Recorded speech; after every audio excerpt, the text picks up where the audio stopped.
दीदी,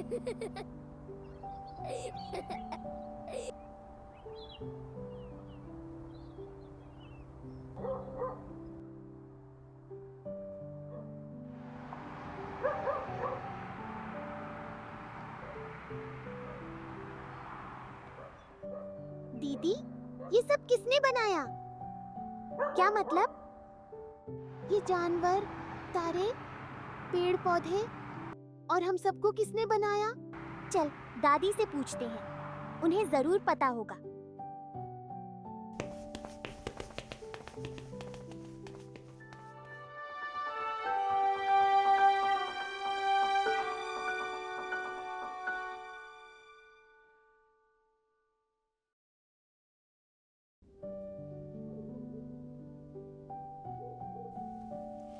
दादी, दादी, दादी। अरे अरे, आराम से। बोलो।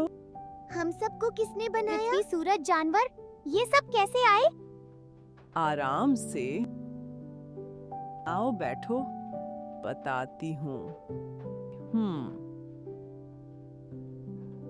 तो सुनो, ये कथा उस समय की है जब कुछ भी नहीं था, ना धरती, ना आकाश और ना ही समय। वैसे तो इस विषय पर हमें 3 प्रमुख मत मिलते हैं।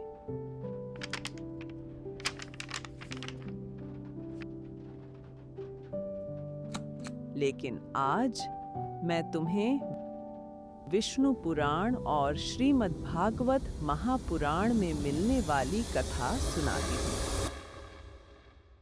पिछले कल्प के अंत के समय एक सहस्र चतुर्युग तक संपूर्ण जगत जलमग्न था। उस अथाह जल को क्षीर सागर कहा गया और उस समय उस जल पर एकमात्र भगवान विष्णु शेषनाग पर विश्राम कर रहे थे। सृष्टि की पुनः उत्पत्ति के लिए उनकी नाभि से एक दिव्य कमल प्रकट हुआ, जिससे साक्षात वेदमूर्ति ब्रह्मादेव अवतरित हुए। जब कमल पर बैठे ब्रह्मादेव को कोई लोक दिखाई नहीं दिया, तो उन्होंने चारों ओर अपनी गर्दन घुमाकर देखा, जिससे उनके 4 दिशाओं में 4 मुख हो गए। पर ब्रह्मादेव को समझ नहीं आया कि वे कहाँ हैं और क्या करें। तब वे उस कमल की नाल के सूक्ष्म छिद्रों में प्रवेश कर गए।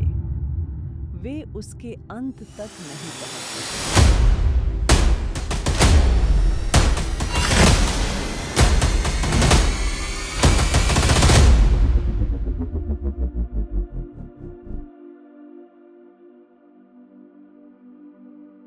अंत में विफल होकर वे वापस लौट आए। वे अपने आधारभूत कमल पर समाधि में बैठ गए। उनकी तपस्या से उन्हें ज्ञान प्राप्त हुआ और तब उन्होंने भगवान विष्णु को शेष शैया पर विश्राम करते देखा।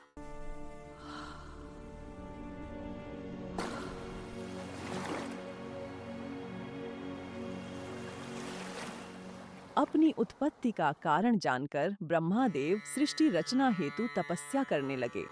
सबसे पहले उन्होंने अज्ञान की 5 वृत्तियां रचीं, पर इस पापमयी सृष्टि को देखकर वे प्रसन्न नहीं हुए। तब उन्होंने अपने मन को भगवान के ध्यान से पवित्र कर दूसरी सृष्टि रची। इस बार सनक, सनंदन, सनातन और सनत कुमार, ये 4 ऊर्ध्वरिता मुनि उत्पन्न हुए। मेरे पुत्रों, सृष्टि में प्रजा सर्ग का कार्य अब मैं तुम्हें सौंपता हूँ। हे पिताश्री, हम गृहस्थ सृष्टि में नहीं लगेंगे। हम केवल भक्ति में लीन रहेंगे। जब सनत कुमारों ने सृष्टि रचना से इनकार किया, तो ब्रह्मादेव को अत्यंत क्रोध आया। वह क्रोध इतना तीव्र था कि वे उसे अपने भीतर नहीं समेट सके। उसी क्रोध से एक तेजस्वी बालक रोता हुआ प्रकट हुआ। जन्म लेते ही उस बालक ने अपना नाम और रहने का स्थान पूछा। उसके रुदन के कारण ब्रह्मादेव ने उसका नाम रुद्र रखा। फिर वह बालक 7 बार और रोया। तब ब्रह्मादेव ने उसके 7 नाम और रखे। भव, शर्व, ईशान, पशुपति, भीम, उग्र और महादेव, और उन्हें संसार के संहार और नियंत्रण का कार्य सौंपा। इसके बाद ब्रह्मादेव के चारों मुखों से 4 वेद प्रकट हुए।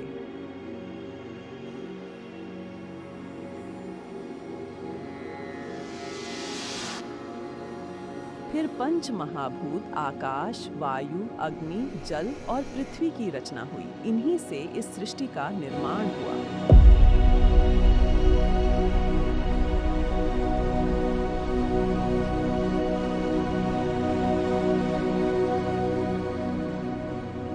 फिर ब्रह्मादेव ने अपने शरीर से 10 मानस पुत्र उत्पन्न किए, जिन्हें ऋषि और प्रजापति कहा गया, और उन्हीं के शरीर से स्वयंभू मनु और शतरूपा भी उत्पन्न हुए। प्रजापतियों की संतानों से देवता, गंधर्व, असुर, दैत्य और समस्त जीव जंतु उत्पन्न हुए।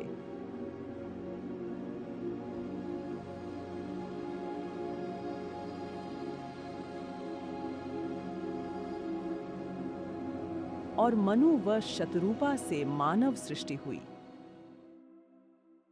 इसीलिए हमारे धर्म ग्रंथों में कहा गया है कि मनुष्यों का नाम मनु से पड़ा। हम सब मनु की ही संतान हैं। और क्या तुम दोनों जानते हो कि एक बार भगवान विष्णु का सिर कटकर कहीं गायब हो गया था? क्या दादी, सच में? ऐसा क्या हुआ था? बताइए ना, प्लीज प्लीज। अब रात बहुत हो गई है, तुम दोनों सो जाओ। ये कथा मैं तुम्हें फिर कभी सुनाऊंगी।